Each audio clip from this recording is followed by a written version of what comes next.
அப்போஸ்தலர் என்று சொன்னாலே சீஷர்கள், ரொம்ப நல்ல வார்த்தை.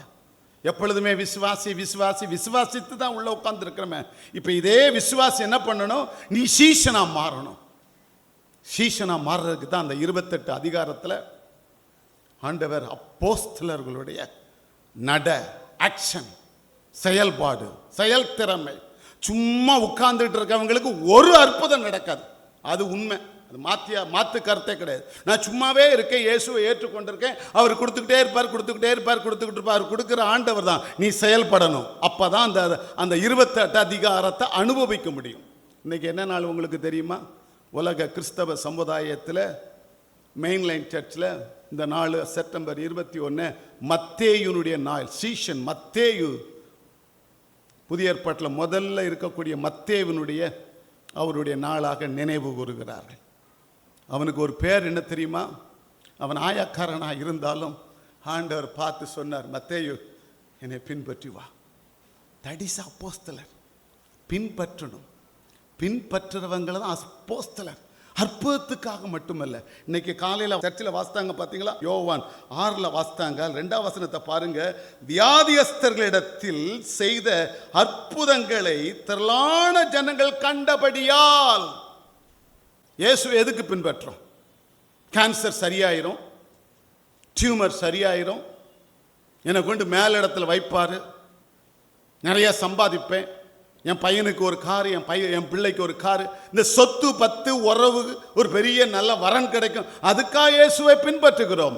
அப்போஸ்தலர் நடபடிகள் என்று சொன்னால் சீஷர்கள். சீஷர் மஸ்ட் பி ஃபாலோ. பின்னால போகணும். எங்கள் வீட்டில் அடிக்கடி சொல்கிற வார்த்தை ஜஸ்ட் ஒபே, ஃபாலோ மீ.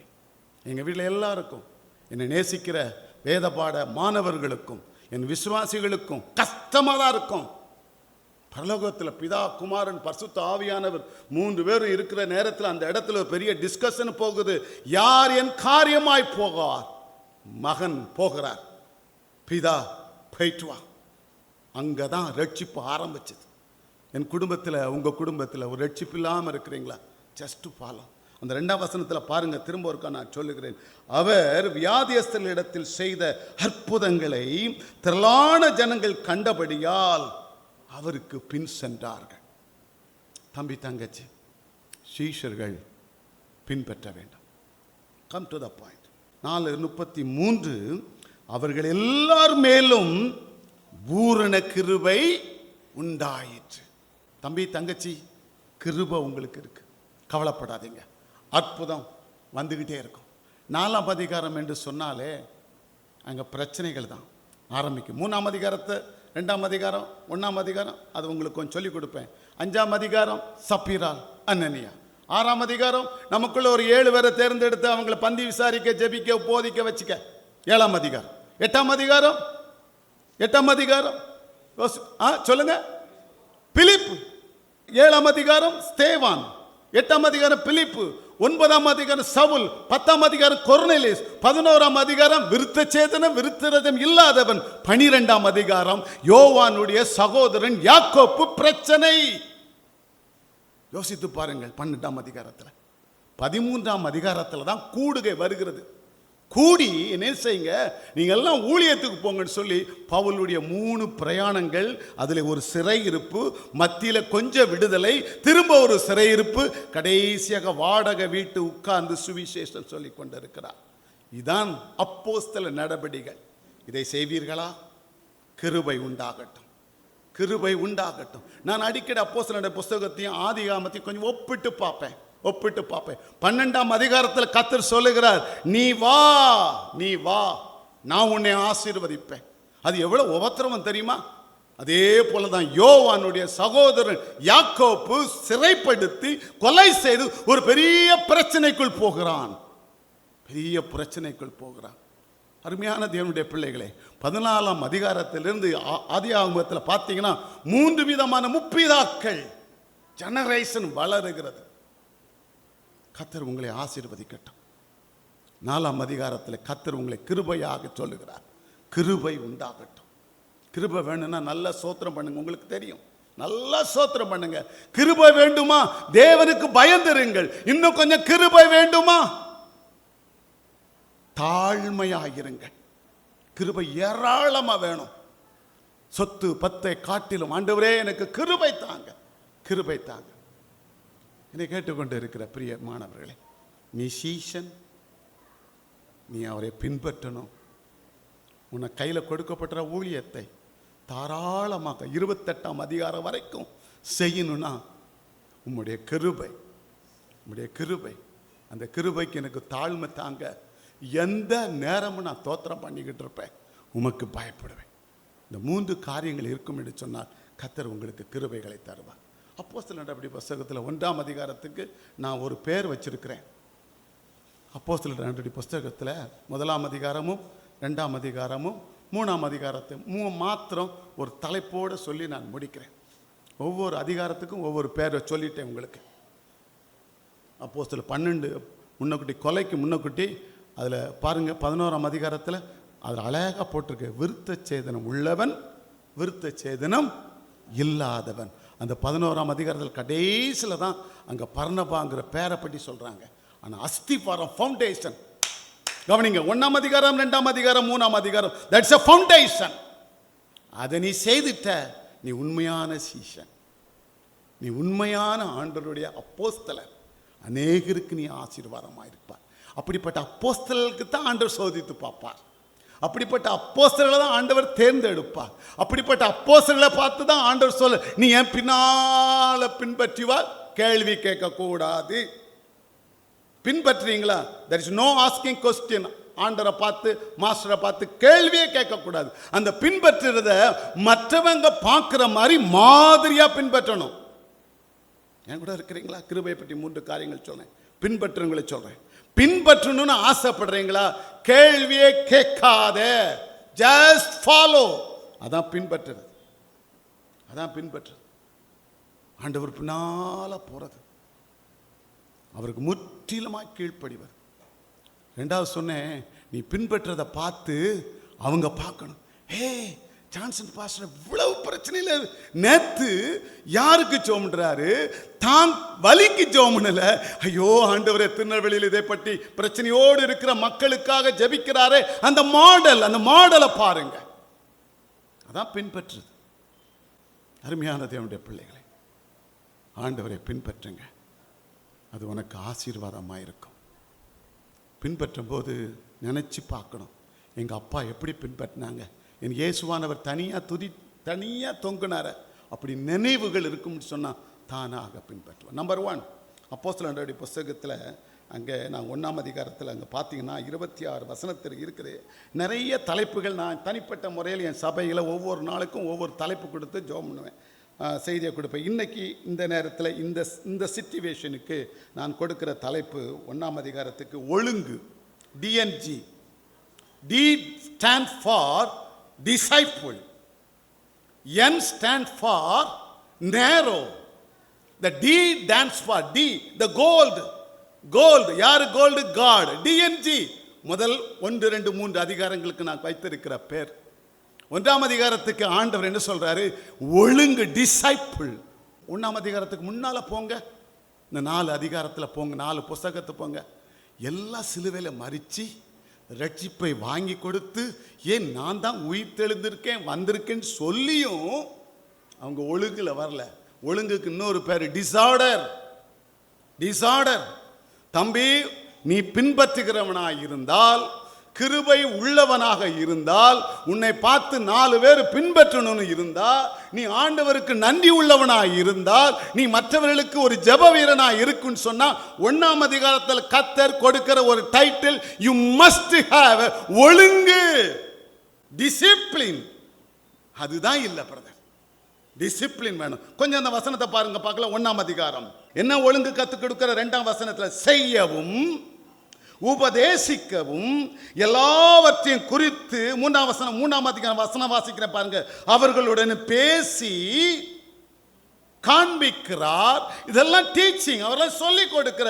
ஹே, நீ இந்த ஒழுங்கு இல்லை, நான் உயிர் உள்ளவனாக வந்து உன் முன்னால நின்று மீனையும் அப்பத்தையும் சாப்பிட்டுட்டு இருக்கேன். நீ 7 பேரை கூட்டிட்டு போயிட்டே, 12 பேரை கூட்டிட்டு போயிட்டே. நீ தலைமைத்துவத்தில் இருக்கிற, உனக்குள்ள ஒழுங்கு இல்லை. இதில் குறித்து நிறைய சொல்ல முடியும். 1ஆம் அதிகாரத்தை மட்டும் சுருக்கமாக சொல்றேன். தம்பி, தங்கச்சி, ஐயா, அம்மாமார், உனக்கு ஒரு டிசிப்ளின் வேணும். உடையில, உணவுல, உரையாடல, உறைவிடத்தில் டிசிப்ளின் வேணும். திரும்ப நான் சொல்ல மாட்டேன். இந்த வார்த்தையில, இந்த காரியங்களை உனக்கு டிசிப்ளின் வேணும். இருக்கா? அதனாலதான்ப்பா தம்பி, தங்கச்சி பின்பற்ற முடியல. அவர் சுகமாக்குவார்னு சொல்லிதான் அந்த 2ஆம் வசனத்துல போறாங்க. அவருடைய மனதை என்ன இருக்குன்னு பாருங்க. அப்போஸ்தலர் நடபடினா, that is a foundation for the church growth. சபைக்கு மட்டுமல்ல, என் ஆவி ஆத்துமா, நான் ஒரு சபை. என் சபைக்கு, என் ஆவி ஆத்துமா, என் தனிப்பட்ட குடும்பத்திற்கு, என் வாழ்வுக்கு எனக்கு ஒரு டிசிப்ளின். பிலிகரகம் அவர்கள் அடிக்கடி சொல்ற ஒரு வார்த்தை, ஒழுங்குபடுத்தப்பட்ட ஒரு வாழ்க்கை ஒருவனுக்கு இல்லைன்னா அவன் வெற்றி உள்ள ஒரு வாழ்க்கை செய்யவே முடியாது. எப்பவுமோ நான் ஹைஸ்கூலில் கேட்ட அந்த வார்த்தையை திரும்பவும் சொல்லுகிறேன். இன்னைக்கும் நிறைய ஆவிக்குரிய பிள்ளைகள் மத்தியில் டிசிப்ளின் இல்லையா? ஆண்டவர்கிட்ட கேளுங்க. டிசிப்ளின். 1ஆம் அதிகாரம், ஆதியாகமம் 1ஆம் அதிகாரம், அங்க பார்த்தீங்கன்னா, வானத்தையும் பூமியை அழகாக படைத்தார், உன்னை ரட்சித்தார் இரத்தத்தினால. அடுத்த வசனம் சொல்லுது, அது ஒழுங்கினமாக இருந்தது, வெறுமையாக இருந்தது. 2வது வசனத்தில் that is a disorder. இவர் உயிர் தெழுந்து எல்லாவற்றையும் அழகாக ரட்சிப்பை கொடுத்துட்டு அவர் போறேன்னு சொல்லுகிறாரு.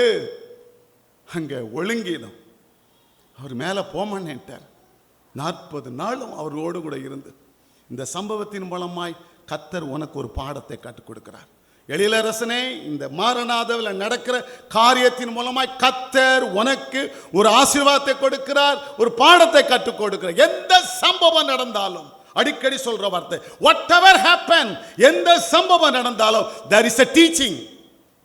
கற்றுக் கொடுக்கிறார். learn it. ஃப்ரீயா கற்றுக்க. நீ கற்றுக்கல மாட்டேன்னு சொன்னா உனக்கு ஒழுங்கின இருக்கு தம்பி, ஒழுங்கின.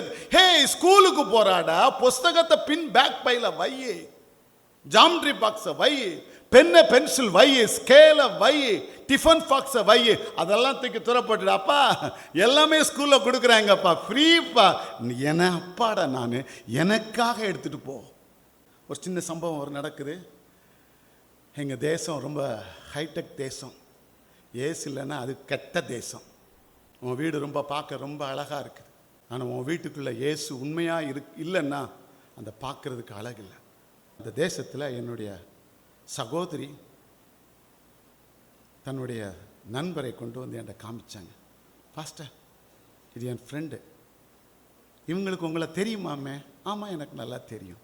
இவங்களுக்கு நீ எப்படிமா கண்டுபிடிச்ச அப்படின்னு கேட்டேன்.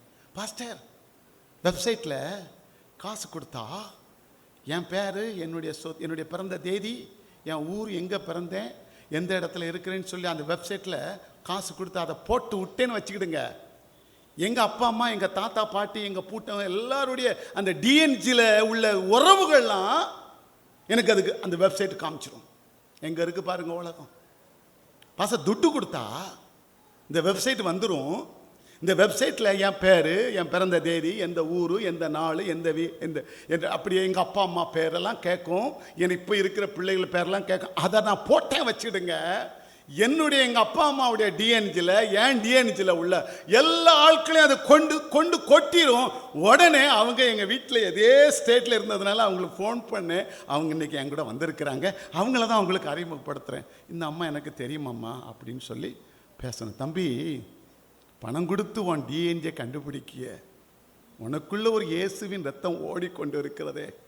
இந்த ரத்தத்தை அறியாத மக்கள் உன் குடும்பத்தில் இருக்கிறாங்களே, உன் சபையில் இருக்கிறாங்களே, உன் கிராமத்தை சுற்றி இருக்கிறாங்களே, இந்த இயேசுவின் ரத்தத்தின் டிஎன்ஜி போக முடியாதபடி வெளியே இருக்கிறாங்களே, அவங்களுக்கு நீ பணத்தை கொடுக்க வேண்டாம் அப்பா, இலவசமாய் பெற்றீர்கள், இலவசமாய் கொடுங்க. D stand for disciple.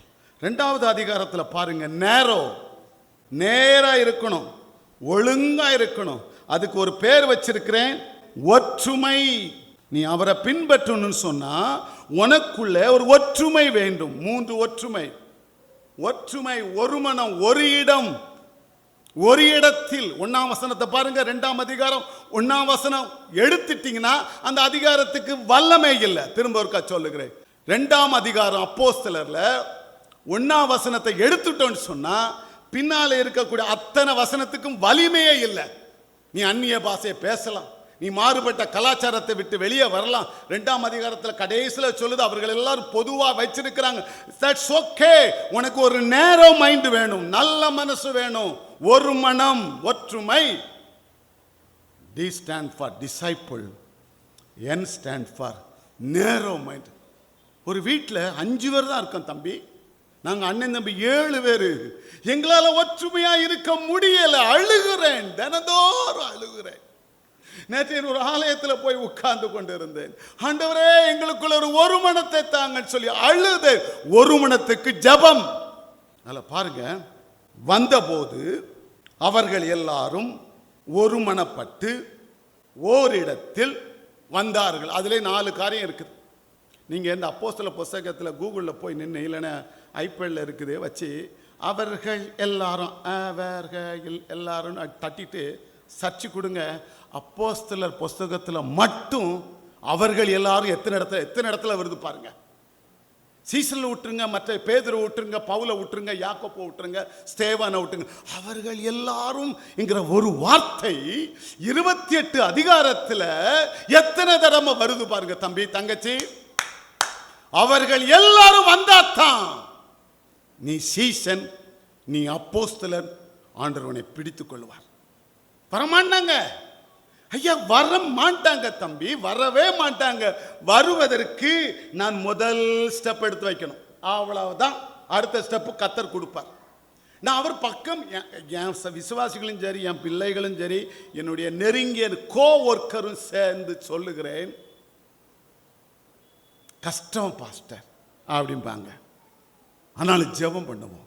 கடந்த 2 நாளைக்கு முன்னக்கூட்டி என்னுடைய நண்பர் கார்த்திக் கமாலியன் தூத்துக்குடியில் இருக்கிறாங்க, மதுரைக்கு வந்திருந்தாங்க. நாங்கள் பல வருஷமாக ஃபோன் ஃப்ரெண்ட்ஸ், ஃபேஸ்புக் ஃப்ரெண்ட்ஸ். ஆனால் நான் ஜனவரி மாதம் 15ஆம் தேதி நாக்பூரில் எனக்கு தெரியாத இடம், எல்லா பாஸ்டர்ஸையும் கூட்டு வச்சு இந்தியாவின் தேசத்திற்காக அந்த RSS கோட்டை பக்கத்தில் ஒரு ஜெபம் பண்ணணுன்னு வச்சுருக்கிறேன். No healing, no preaching, no teaching, no jumping, no singing, not worshipping. இதெல்லாம் இந்த நவீன நாட்களில் வந்துட்டு இருக்குது. Just pray. First point, pray, holy prayer, the true prayer, the burden prayer. அப்படிப்பட்ட ஒரு ஜெபம் பண்ணணும். எல்லாரையும் கூப்பிட போகிறேன் அப்படின்னு. அதுக்கு உள்ளே சும்மா வர முடியாது. இனி எல்லாரும் வந்துடுவாங்க. அதுக்கு பிரயாண கட்டடம், அதுக்கு உள்ள என்ட்ரி ஆர் கட்டெல்லாம் வச்சுருக்கிறேன். ஒரு 6 hours prayer is already fixed. ஜனவரி 15ஆம் தேதி. அப்போ அண்ணன்ட்ட கேட்டேன், தம்பி எல்லாம் பண்ணுறீங்க அண்ணே, எல்லா தலைவர்களும் வந்துட்டாங்கன்னா, தலைவர்களும் நீங்கள் இமேஜின் பண்ணிக்கிடுங்க, நான் பேர் சொல்ல விரும்பல. இந்த தமிழ்நாட்டில் இருக்கக்கூடிய, இந்தியாவில் இருக்க எல்லா தலைவர்களும் வந்துட்டாங்கன்னா வரட்டும் அப்படின்னு அவர் சொல்கிறார். வரட்டும் தம்பி, வரட்டும் அண்ணே, எடுங்க, செய்யுங்க அண்ணே, உங்களால் முடியுண்ணே. நீங்கள் அங்கேருந்து வந்து நாக்பூரில் வந்து சென்டர் போட்டு ஒரு ஜெபத்தை பண்ண போகிறீங்களே, ஒற்றுமைக்காக, தேசத்திற்காக, வர இருக்கிற தேர்தலுக்காக அங்கே போய் ஜெபம் பண்ணுறீங்களே. ஏன் ஜெபிக்கிறேன்னு சொன்னால், எமில் ஜெமசிங்கண்ணே வேலூரில் படுத்த படுக்கையாக இருக்கும்போது ஆர் ஸ்டான்லி அவர்களை பார்த்து, தம்பி ஆர் ஸ்டான்லி, எல்லா ஊழியமும் செய்துட்டேன், கடைசி நேரத்தில் மத்திய தேசத்தில் அந்த இந்தியாவில் அங்கே ஒரு ஜெபிக்கிறவளை மட்டும் கூட்டி வச்சு ஜெபிக்கணும்னு ஆசையாக இருக்குது அப்படின்னு சொல்லி எமில் அண்ணே நம்ம ஸ்டான்லி அண்ணன் சொன்னாங்களாம். கண்டிப்பாக செய்வனே, சுகமாய் வாங்க, செய்வோம் அப்படின்னாங்களாம். அதை சொல்லி கேட்டுட்டு இருக்கும்போது, நம்ம செய்தா என்னன்னு சொல்லி என் மனசில் ஒரு ஆசை. உடனே இந்த மாதமே அதுக்குரிய பிளான்லாம் பண்ணிட்டேன், ஆட்கள்லாம் வச்சுட்டேன், கமலன்ட்ட பேசிட்டேன், செய்யுங்கட்டாங்க. இப்போ எதை சொல்கிறேன், ஒரு மனத்தை குறித்து சொல்கிறேன். எல்லா பெருந்தலைகளும் வந்துட்டாங்கன்னா அவர் இந்த பக்கம் இழுப்பார், அவர் அந்த பக்கம் இழுப்பார், இவர் இந்த பக்கம். கமாலின் அவர்கள் சொன்னார், நெகேமியா அலங்கம் கட்டும்போது ஒற்றுமையாவா இருந்தாங்க தம்பி, ஒன்றாகவா வந்தாங்க. உனக்கு பாரம் இருந்தா அறைவுகோல் கொடுங்க, வர்றவங்க வரட்டும், அந்த ஆட்கள் மூலமாக இருப்பதன் தருவார். அல்லேலூயா. ஆனபடினாலே ஒரு மனத்துக்காக நீ பிரயாசப்படணும். நேர் வழியில் உள்ள வர்றதுக்கு அது ஒற்றுமை தான் முக்கியம். அந்த ஒற்றுமைக்காக பாடுபடுவீங்களா? உன் குடும்பத்தில் நீ ஒற்றுமைக்காக முதல் ஸ்டெப் எடு. என் சபையில் உடைஞ்சி பிரச்சனையோடு கூட இருக்கும்போது முதல்ல யார் ரொம்ப தொந்தரவு பண்ணுறாங்களோ அவங்கள போய் தேடி பார்த்து கையை பிடிச்சி just will have a coffee time. வேற எதுவும் பேச மாட்டேன். வேற எதுவுமே. அவங்க தான் பிரச்சனைக்கு காரணமாக இருப்பாங்க. ஆனால் பிரச்சனைக்கு காரணமாக ஆட்களை பார்த்து பேசி ஒற்றுமைக்கு பேச மாட்டேன். Just will have a coffee time. First அப்படி நூல் விடுங்க. ஒற்றுமை இல்லாமல் உங்கள் குடும்பத்தில் யாராவது இருக்கிறாங்களா? பிரச்சனையை பேசாதீங்க. உங்க உறவுல, உங்க சமுதாயத்தில், நீங்க நேசிக்கக்கூடிய அந்த வேலை ஸ்தலத்தில் ஒற்றுமை இல்லாமல் இருக்காங்க. வலிய நீ போ. Underline the point. அவங்க உன்னை தேடி வருவாங்கன்னு நினைக்காத. ஏசப்பா அந்த 12 சீசர்களும் சிதறி போன பிற்பாடு அவர் தேடி போனார். வரமாட்டேன்னா விட்டுடுங்க தம்பி. நீங்க ஜெபம் பண்ணுங்க. கர்த்தர் உங்க ஜெபத்தை, உன் இருதயம் சுத்தமா இருக்கு. ஆக டிஎன்ஜி கடைசியாக 3வது அதிகாரத்தில் த கோல்டு, பொன்னும் இல்லை வெள்ளியும் இல்லை ஒன்றும் இல்லை. 3வது அதிகாரத்தில் வெறுப்பு. என்கிட்ட ஒண்ணுமே இல்லை. G stand for God. கர்த்தர முன்னலவை. டிஎன்ஜி த லாஸ்ட் ஜி காட். 1ஆம் அதிகாரம் 1ஆம் வசனம் 2ஆம் வசனம் 3ஆம் வசனத்தை பாருங்க. ஆலயம் ஆலயம் ஆலயம் ஆலயம். ஃபர்ஸ்ட் ப்ரிஃபரன்ஸ் த காட். முதல்ல டிசைபிள். 2வது அந்த டிசைபிளுக்கு அடுத்த ஸ்டெப் உனக்குள்ள ஒற்றுமை. 3ஆவதாக கர்த்தர் சொல்லுகிறார் ஜெபாலயம் காட். காட் மீன்ஸ் கோல்டு, மகிமை. ஆண்டவரை கொண்டு வாங்க, உடன்படிக்கை கொண்டு வாங்க. நீ ஒற்றுமையா இருக்கிற ரொம்ப நல்லது. நீ நல்ல டிசிப்ளினா இருக்க ரொம்ப நல்லது. அடுத்த ஸ்டெப் கர்த்தர் தான். அடுத்த ஸ்டெப் கர்த்தர் தான். கோல்டு அவன் சொல்றான். அது 2 பேரும் சொல்றாங்க, யோவானும் பேதுரும் சொல்றாங்க, தம்பி நீ நினைக்கிற மாதிரி என்கிட்ட பணம் இல்ல, பொண்ணு இல்ல, கோல்டு இல்ல, வெள்ளி இல்ல, ஆனா ஒன்னே ஒன்னு இருக்கு, காட். இயேசுவின் நாமம் என்னிடத்துல இருக்குது. இந்த 3 படிகளும் உன் வாழ்க்கையில வரும் என்று சொன்னால் 4வது அதிகாரத்தில் வலி வரதான் செய்யும். 4ஆம் அதிகாரம் தெரியுமா? வலி, அடி, கோபம், எரிச்சல். ஆதியாகமும் 4ஆம் அதிகாரத்தில் பாருங்க, ஆபேலை பார்த்து காயின் ரொம்ப தொந்தரவு பண்ணுகிறான். தம்பி 1ஆம் அதிகாரம் நல்லா இருந்துச்சு. ஒழுங்கினமா இருக்கிற தேசத்தை ஆண்டவர் நல்லா வெளிச்சம் உண்டாகுன்னு சொன்னார். 2ஆம் அதிகாரத்தில் பாருங்க, ஆதியாகமத்தில் அவர் நாசியிலே சுவாசத்தை ஊதினார். அப்போஸ்தலர் 2ஆம் அதிகாரத்தில் அந்த இடமே அசைந்தது. 3ஆம் அதிகாரத்தில் யாரப்பா உன்னை நிர்வாணம் சொன்னது? யார் சொன்னது? பாவம் நிறைந்த இடத்துல. 3ஆம் அதிகாரத்தில் கர்த்தர் தேவாலயம், தேவாலயத்துக்குள் போகும்படி அவனுக்கு ஒரு தோல் ஆடையை கொடுத்து பலிபீடத்தை உண்டாக்கினார். 3ஆம் அதிகாரம். அதே ஆதியாகமம் 4ஆம் அதிகாரத்தில் பாருங்கள், கொலை. தம்பி தங்கச்சி, உனக்கு ஒரு ஒழுங்கு இருக்கலாம், உன் மனசு நேர்முகமாக இருக்கலாம். எல்லாவற்றிலும் 3ஆம் அதிகாரத்தில் தேவாலயம் தேவாலயம் கர்த்தருக்காக நிற்கலாம். 4ஆம் அதிகாரத்தில் பார்த்தீங்கன்னா அவர்களை பிடித்தார்கள். யாரு? வெளியுள்ள ஆள் இல்லை, நம்ம ஆட்களை. வேதபாரர்கள், சதிசெயர்கள், பரிசெயர்கள், அண்ணா காய்பா பிடித்தார்கள்.